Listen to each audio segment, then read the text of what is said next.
The Tibetan Book of the Dead, Part 4.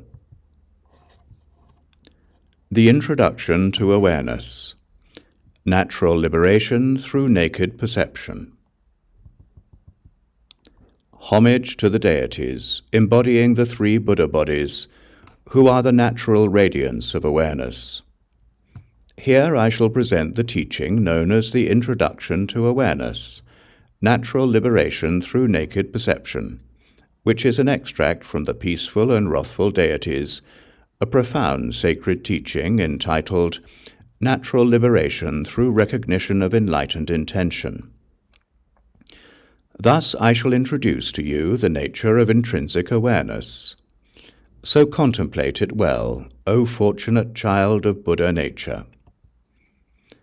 Samaya Ja Ja Ja. The importance of the introduction to awareness. Emaho.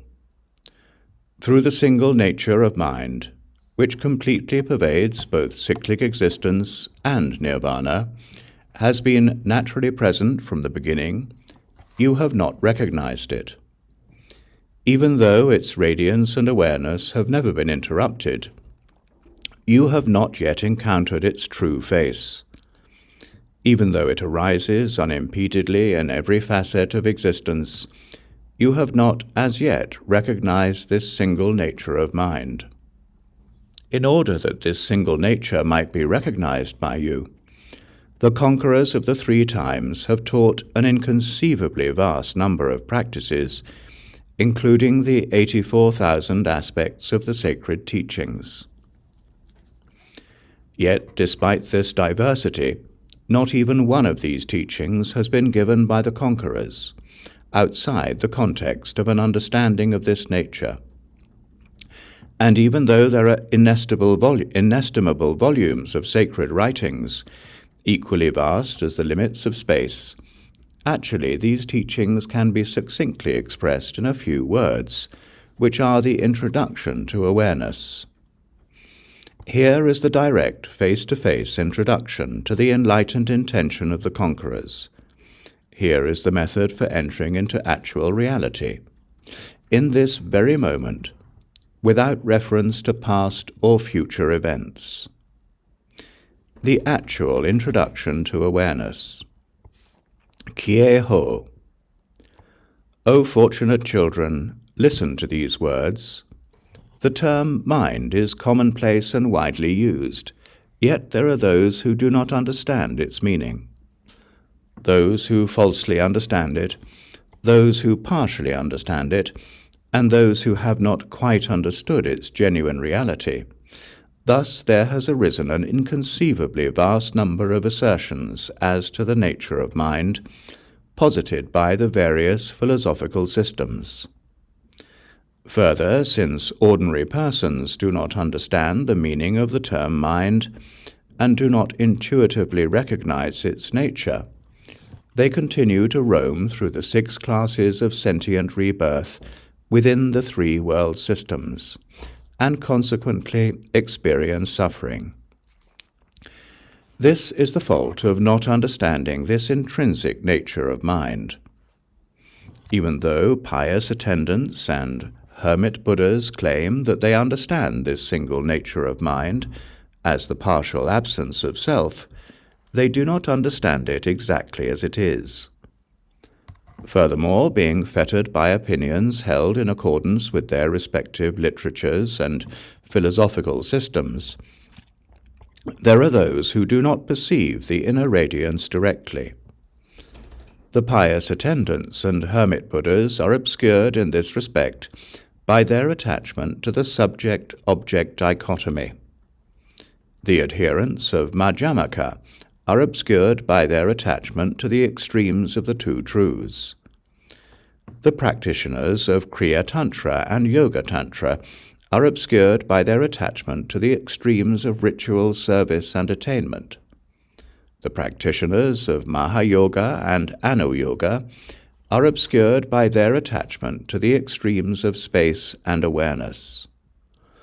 All these practitioners stray from the point because they polarize the non-dual reality. and since they fail to unify these extremes in non-duality, they do not attain Buddhahood. Thus, all of those beings continue to roam in cyclic existence because they persistently engage in forms of renunciation and in acts of rejection and acceptance with regard to their own minds, where in reality cyclic existence and nirvana are inseparable. Therefore, one should abandon all constructed teachings and all unnatural states free from activity, and by virtue of this introduction to awareness, natural liberation through naked perception, which is presented here, one should realize all things in the context of this great natural liberation. So it is that all enlightened attributes are brought to completion within the great perfection. Samaya ja ja ja. Synonyms for mind. As for this apparent and distinct phenomenon which is called mind, in terms of existence it has no inherent existence whatsoever. In terms of origination, it is the source of the diverse joys and sorrows of cyclic existence and nirvana. In terms of philosophical opinion, it is subject to opinions in accordance with the 11 vehicles. In terms of designation, it has an inconceivable number of distinct names. Some call it the nature of mind itself. Some eternalists give it the name self. Pious attendants call it selflessness of the individual. Chittamantrins call it mind. Some call it the perfection of discriminative awareness. Some call it the nucleus of the Sugata. Some call it the Great Seal. Some call it the unique seminal point. Some call it the expanse of reality. Some call it the ground of all, and some call it ordinary unfabricated consciousness. The three considerations. The following is the introduction to the means of experiencing this single nature of mind, through the application of three considerations. First, recognize that past thoughts are traceless, clear, and empty. Second, recognize that future thoughts are unproduced and fresh. And third, recognize that the present moment abides naturally and unconstructed.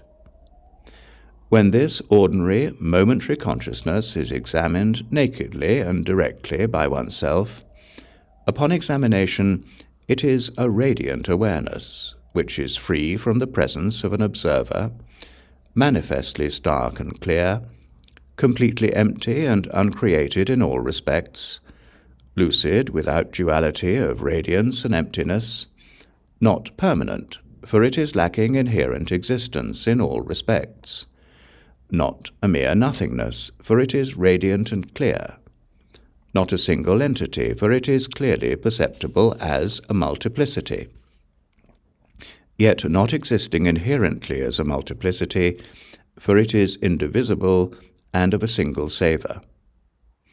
This intrinsic awareness, which is not extraneously derived, is itself the genuine introduction to the abiding nature of all things.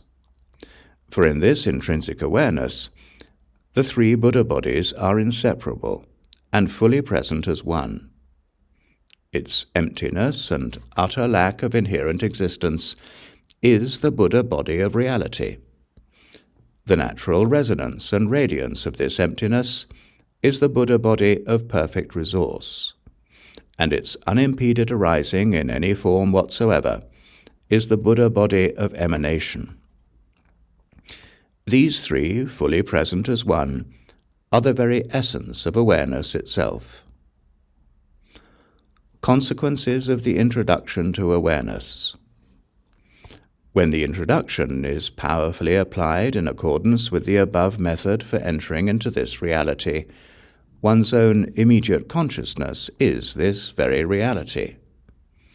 Abiding in this reality, which is uncontrived and naturally radiant, How can one say that one does not understand the nature of mind? Abiding in this reality wherein there is nothing on which to meditate, how can one say that by having entered into meditation, one was not successful? Abiding in this reality, which is one's actual awareness itself, how can one say that one could not find one's own mind? Abiding in this reality, the uninterrupted union of radiance and awareness, how can one say that the true face of mind has not been seen? Abiding in this reality, which is itself the cognizer, how can one say that, though sought, this cognizer could not be found? Abiding in this reality, where there is nothing at all to be done, how can one say that whatever one did not succeed? Given that it is sufficient to leave this awareness as it is, uncontrived, how can one say that one could not continue to abide in that state? Given that it is sufficient to leave it as it is, without doing anything whatsoever, how can one say that one could not do just that? Given that within this reality radiance, awareness, and emptiness are inseparable and spontaneously present, how can one say that, by having practiced, one attained nothing? Given that this reality is naturally originating and spontaneously present, without causes or conditions, how can one say that, by having made the effort to find it, one was incapable of success? Given that the arising and liberation of conceptual thoughts occur simultaneously, how can one say that by having applied this antidote to conceptual thoughts, one was not effective? Abiding in this immediate consciousness itself, how can one say that one does not know this reality?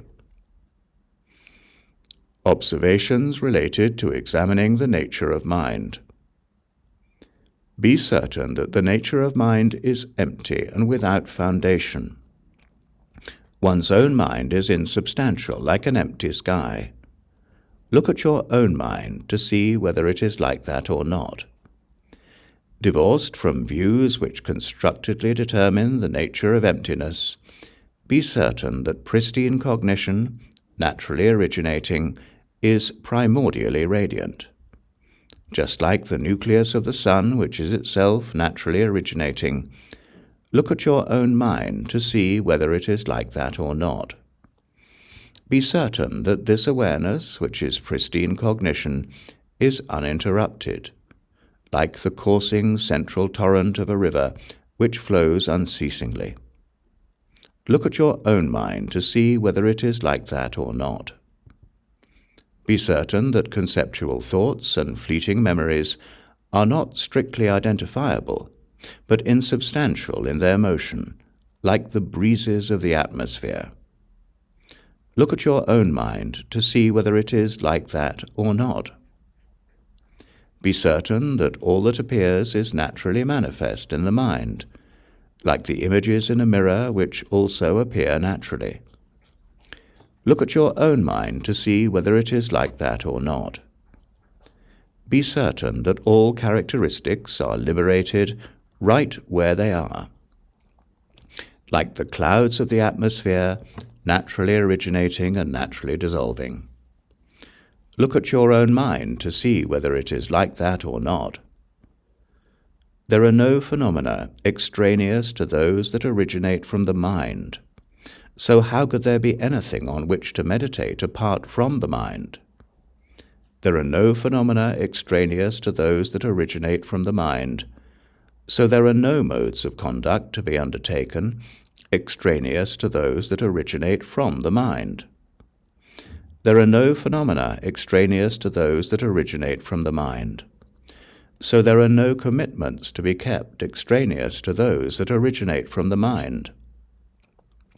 There are no phenomena extraneous to those that originate from the mind. So there are no results to be attained extraneous to those that originate from the mind. There are no phenomena extraneous to those that originate from the mind. So one should observe one's own mind, looking into its nature again and again. If upon looking outwards towards the external expanse of the sky, there are no projections emanated by the mind, and if on looking inwards at one's own mind, there is no projectionist who projects thoughts by thinking them, then one's own mind, completely free from conceptual projections, will become luminously clear. This intrinsic awareness, union of inner radiance and emptiness, is the Buddha body of reality. Appearing like the illuminating effect of a sunrise on a clear and cloudless sky, it is clearly knowable despite its lack of specific shape or form. There is a great distinction between those who understand and those who misunderstand this point. This naturally originating inner radiance, uncreated from the very beginning, is the parentless child of awareness. How amazing! It is the naturally originating pristine cognition, uncreated by anyone. How amazing!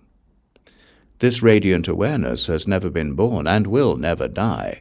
How amazing! Though manifestly radiant, it lacks an extraneous perceiver. How amazing! Though it has roamed throughout cyclic existence, it does not degenerate. How amazing! Though it has seen Buddhahood itself, it does not improve. How amazing! Though it is present in everyone, it remains unrecognized. How amazing! Still, one hopes for some attainment other than this. How amazing! Though it is present within oneself, one continues to seek it elsewhere.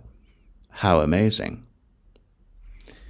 Intrinsic awareness as view, meditation, conduct, and result. Ma. This immediate awareness, insubstantial and radiant, is itself the highest of all views. This non-referential, all-encompassing awareness, which is free in every respect, is itself the highest of all meditations.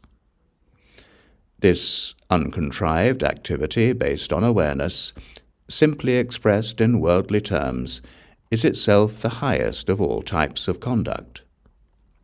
This unsought attainment of awareness, spontaneously present from the beginning, is itself the highest of all results. Now the four great media, which are errorless, are presented.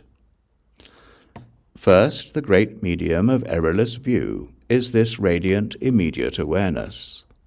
Since it is radiant and without error, it is called a medium.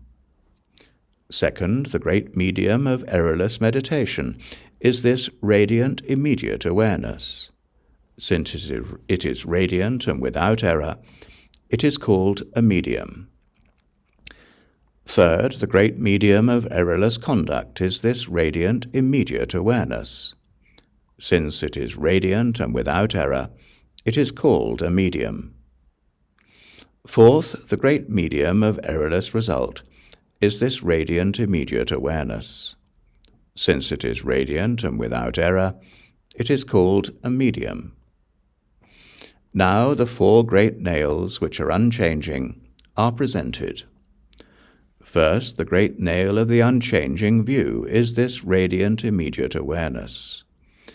Since it is firm throughout the three times, it is called a nail. Second, the great nail of unchanging meditation is this radiant immediate awareness. Since it is firm throughout the three times, it is called a nail. Third, the great nail of unchanging conduct is this radiant immediate awareness. Since it is firm throughout the three times, it is called a nail. Fourth, the great nail of the unchanging result is this radiant immediate awareness. Since it is firm throughout the three times, it is called a nail. Now follows the esoteric instruction which reveals the three times to be one. Abandon your notions of the past without attributing a temporal sequence. Cut off your mental associations regarding the future without anticipation. Rest in a spacious modality without clinging to the thoughts of the present. Do not meditate at all, since there is nothing upon which to meditate. Instead, revelation will come through undistracted mindfulness, since there is nothing by which you can be distracted.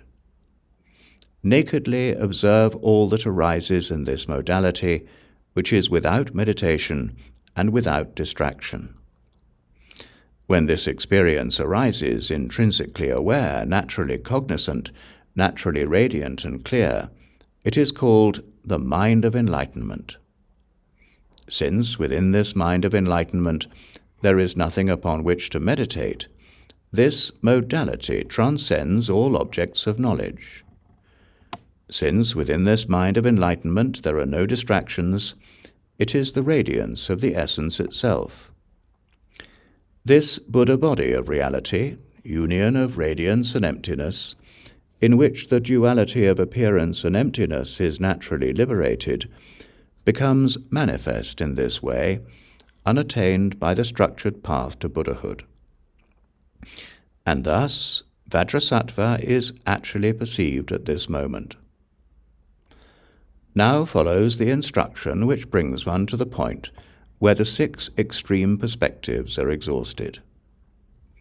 Though there is a vast plethora of discordant views, within this intrinsic awareness, or single nature of mind, which is the naturally originating pristine cognition, there is no duality between the object viewed and the observer. Without focusing on the view, search for the observer. Though one searches for this observer, none will be found. So at that instant, one will be brought to the exhaustion point of the view. At that very moment, one will encounter the innermost boundary of the view.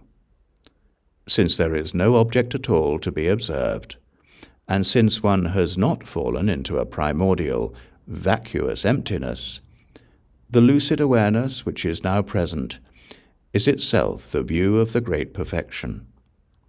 Here there is no duality between realization and lack of realization.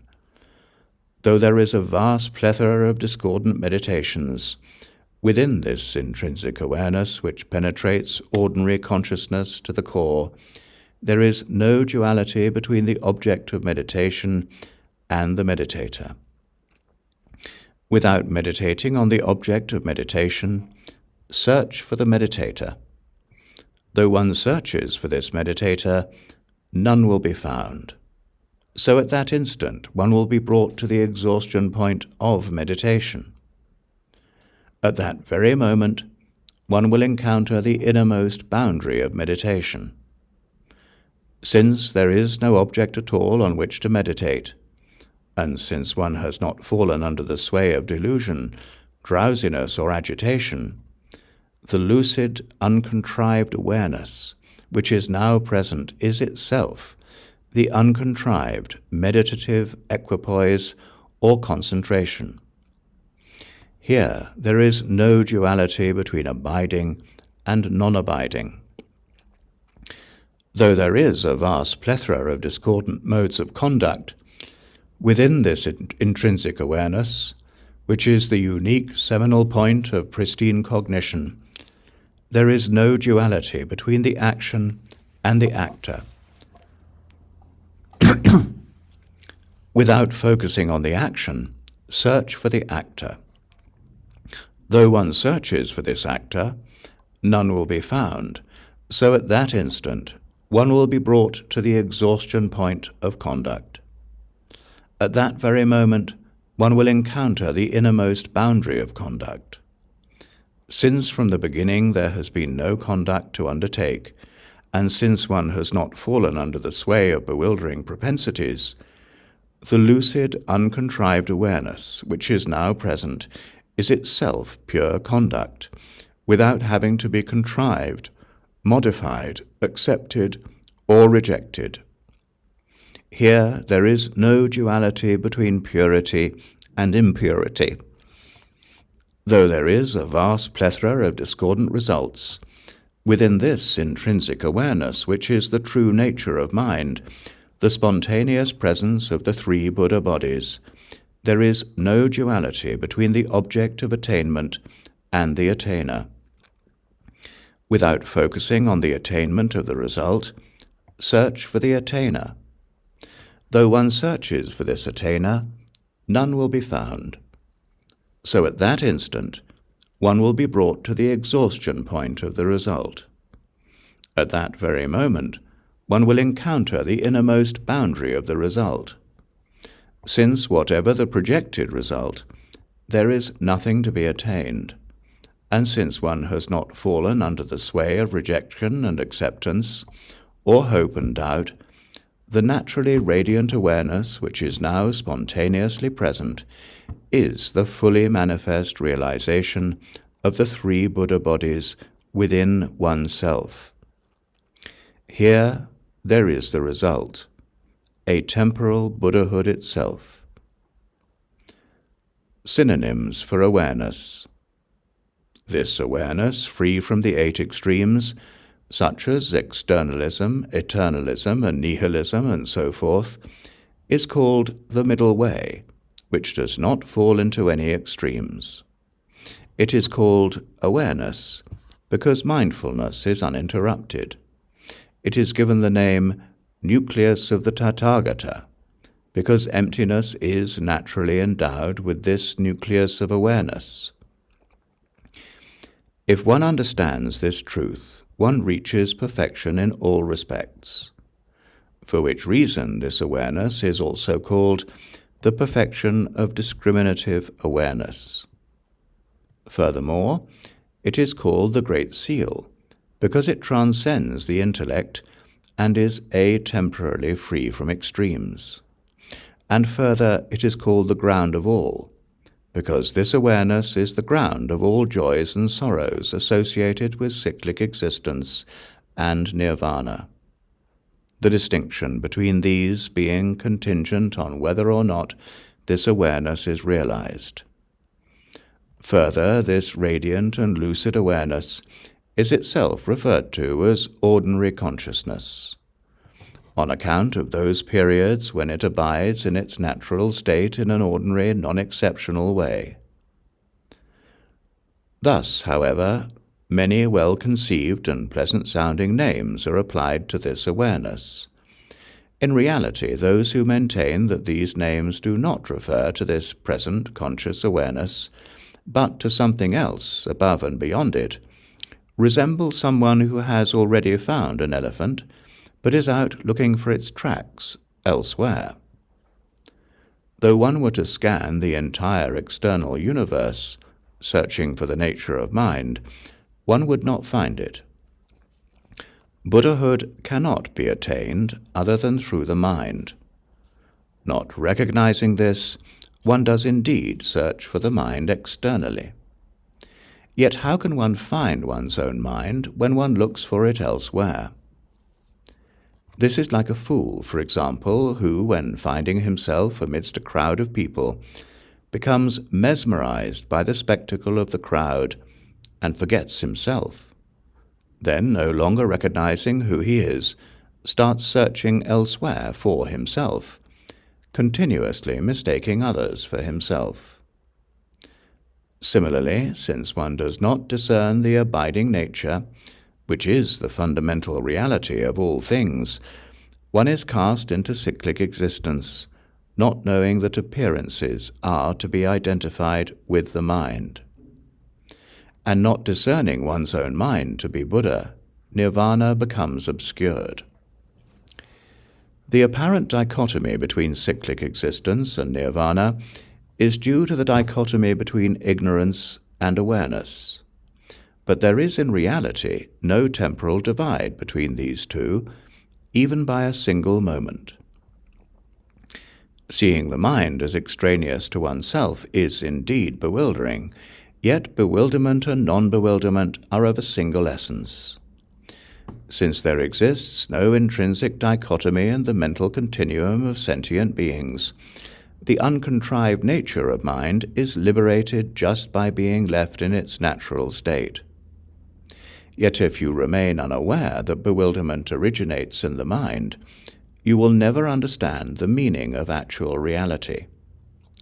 So you should observe that which naturally arises and naturally originates within your own mind. First, observe the source from which these appearances initially originated. Second, observe the place in which they abide in the interim. And third, observe the place to which they will finally go. Then one will find that, just as, for example, a pond-dwelling crow does not stray from its pond, even though it flies away from the pond, similarly, although appearances arise from the mind, they arise from the mind and subside into the mind of their own accord. This nature of mind, which is all-knowing, aware of everything empty and radiant, is established to be the manifestly radiant and self-originating, pristine cognition. Present from the beginning, just like the sky, as an indivisible union of emptiness and radiance, this itself is actual reality. The indication that this is the actual reality is that all phenomenal existence is perceived in the single nature of one's own mind. And this nature of mind is aware and radiant. Therefore recognize this nature to be like the sky. However, this example of the sky, though used to illustrate actual reality, is merely a symbol, a partial and provisional illustration. For the nature of mind is aware, empty and radiant in all respects, while the sky is without awareness, empty, inanimate, and void. Therefore, the true understanding of the nature of mind is not illustrated by the metaphor of the sky. To achieve this understanding, let the mind remain in its own state, without distraction. The nature of appearances. Now, with regard to the diversity of relative appearances, they are all perishable. Not one of them is genuinely existent. All phenomenal existence, all the things of cyclic existence and nirvana, are the discernible manifestations of the unique, essential nature of one's own mind. This is known because whenever one's own mental continuum undergoes change, there will arise the discernible manifestation of an external change. Therefore, all things are the discernible manifestations of mind. For example, the 6 classes of living beings discern phenomenal appearances in their differing ways. Eternalistic extremists, and others who are remote from the Buddhist perspective, perceive appearances in terms of a dichotomy of eternalism and nihilism. And followers of the 9 sequences of the vehicle perceive appearances in terms of their respective views, and so forth. For as long as this diversity of appearances is being perceived and diversely elucidated, differences as to the nature of appearances are apprehended, and consequently, bewilderment comes about through attachment to those respective views. Yet even though all those appearances of which one is aware in one's own mind do arise as discernible manifestations, Buddhahood is present, simply when they are not subjectively apprehended or grasped. Bewilderment does not come about on account of these appearances, but it does come about through their subjective apprehension. Thus, if the subjectively apprehending thoughts are known to be of the single nature of mind, they will be liberated of their own accord. All things that appear are manifestations of mind. The surrounding environment, which appears to be inanimate, that too is mind. The sentient life forms, which appear as the 6 classes of living beings, they too are mind. The joys of both the gods and humans of the higher existences which appear, they too are mind. The sorrows of the three lower existences which appear, they too are mind. The five poisons, representing the dissonant mental states of ignorance which appear, they too are mind. The awareness, that is, self-originating, pristine cognition which appears, it too is mind. The beneficial thoughts conducive to attainment of nirvana which appear, they too are mind. The obstacles of malevolent forces and spirits which appear, they too are mind. The deities and spiritual accomplishments which manifest exquisitely, they too are mind. The diverse kinds of pure vision which appear, they too are mind. The non-conceptual, one-pointed abiding in meditation which appears, it too is mind. The colors characteristic of objects which appear, they too are mind. The state without characteristics and without conceptual elaboration which appears, it too is mind. The non-duality of the single and the multiple which appears, it too is mind. The unprovability of existence and non-existence which appears, it too is mind. There are no appearances at all, apart from those that originate in the mind. The unimpeded nature of mind assumes all manner of appearances. Yet though these appearances arise, they are without duality, and they naturally subside into the modality of mind, like waves in the waters of an ocean.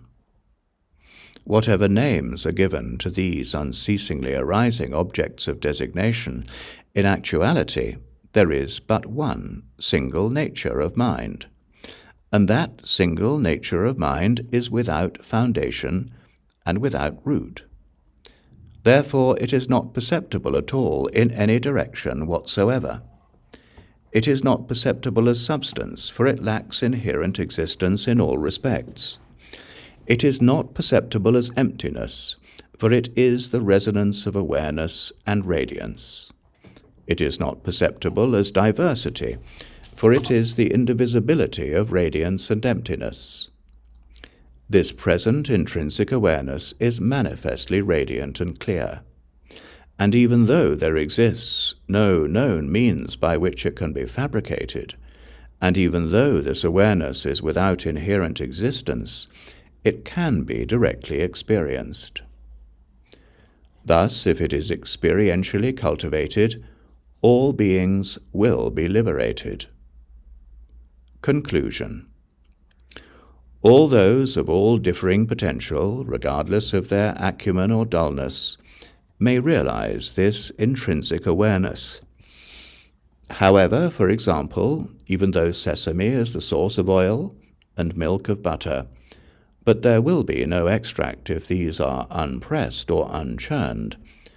Similarly, even though all beings actually possess the seed of Buddhahood, sentient beings will not attain Buddhahood without experiential cultivation.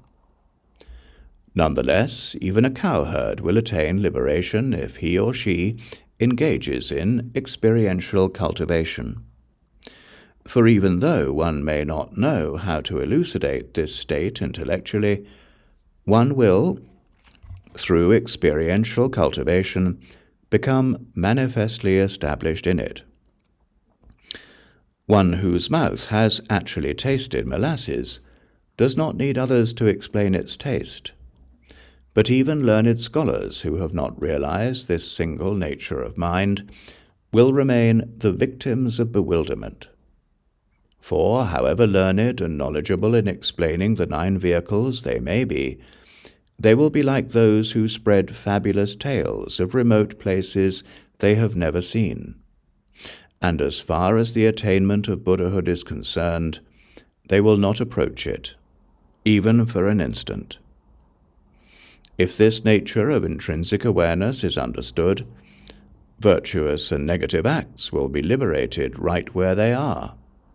But if this single nature is not understood, one will amass nothing but future lives within cyclic existence, with its higher and lower realms, regardless of whether one has engaged in virtuous or non-virtuous actions. Yet, if one's own mind is simply understood to be pristine cognition, utterly empty of inherent existence, the consequences of virtuous and negative actions will never come to fruition. For just as a spring cannot materialize in empty space, within the realization of emptiness, virtuous and negative actions do not objectively exist.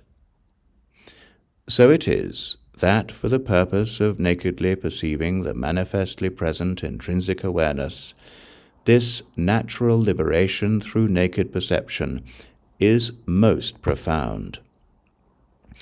Thus, by following this instruction, one should familiarize oneself with this intrinsic awareness.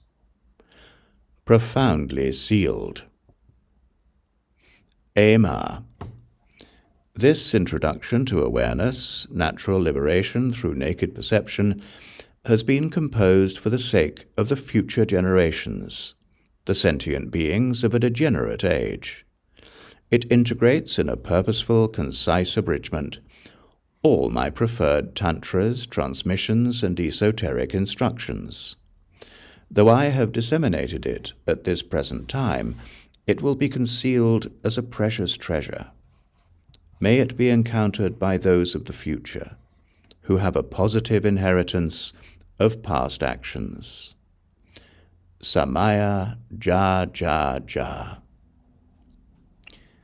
This treatise concerning the direct introduction to awareness, entitled Natural Liberation Through Naked Perception, was composed by Padmakara, the preceptor of Odhyana. May its influence not be ended until cyclic existence has been emptied.